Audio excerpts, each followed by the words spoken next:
Na tuirejelee taarifa yetu kuhusiana na vyuo vikuu ambapo fujo na rabsha za kila mara za wanafunzi wa vyuoni vya umma nchini umekuwa ni jambo la kutia wasiwasi zaidi. Akizungumza na wasimamizi wa vyuo vikuu hapa jijini Nairobi, Waziri wa Elimu Profesa Jacob Kaimenyi amependekeza hatua zinazohitajika kuchukuliwa katika kukabiliana na hali hizi, ila mapendekezo yake yamekataliwa ama yamepingwa na viongozi wa wanafunzi wa vyuoni. Brian Ochieng na taarifa zaidi kuhusiana na mkutano huo wa mashauriano. Fujo na vurumai za wanafunzi wa vyuo vikuu inayotokana na masuala kama kutosajiliwa kwa wanafunzi, kucheleweshwa kwa mikopo yao na wakuu wa shule kuingilia uchaguzi za wanafunzi kumesababisha kuwepo kwa mivutano ya mara kwa mara kati ya wanafunzi na maafisa wa elimu. Takwimu za utafiti zinaonyesha kuwa fujo hizo zimeongezeka kwa idadi kubwa mno.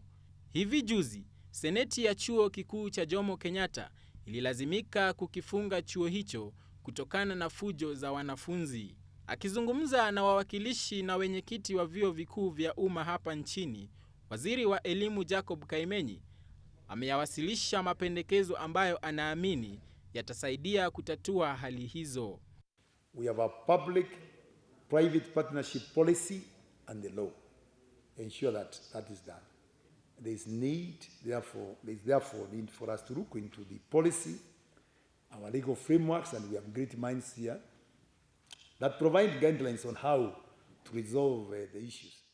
Mapendekezo hayo ni kama wanafunzi kuzingatia sheria, wekaji wa miundo ya urahisishaji mazungumzo, uhusishaji umma na watu binafsi katika ujenzi wa vyumba vya wanafunzi, uimarishaji wa mifumo ya ubora wa ndani, uteuzi wa wahadhiri wenye elimu ya juu na waliohitimu, mfumo wa wazi wa sera vyuoni, wekaji wa majukwaa ya mitandao ya kijamii ya vyuoni.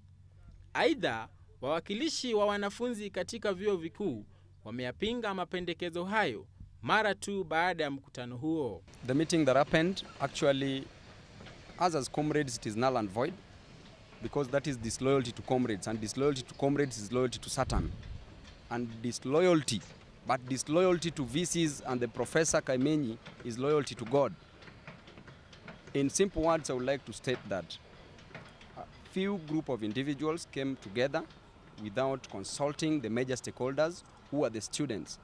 We as the students, we don't accept any resolution that came from that meeting. What we will accept is when they convene another meeting and they put the student leaders as part and parcel of that meeting. Because generally, you cannot and you will never give a hyena proposal to write on how to keep goats. It will eat all the goats, and the monkey cannot be the judge of the forest. Professor Kaimenyi has read too much until he's getting to a state of senile. He's becoming senile. He's retrogressing. So I think he's becoming so forgetful of the basic tenets of a democracy. So I think the president and the deputy president need to recall the cabinet secretary of education and put another person who can engage students. And this obsession that the Professor Kaimenyi has with universities, it needs to end, because seemingly he's forgetting that he should also be able to deal with primary schools, high schools, and other institutions. Ingawa vyuo vingi vimeanzisha miongozo ya mazungumzo kati ya pande za usimamizi wa vyuo na wanafunzi, bado migogoro vyuoni itazidi kuripotiwa. Brian Ochieng, GBS Machweo.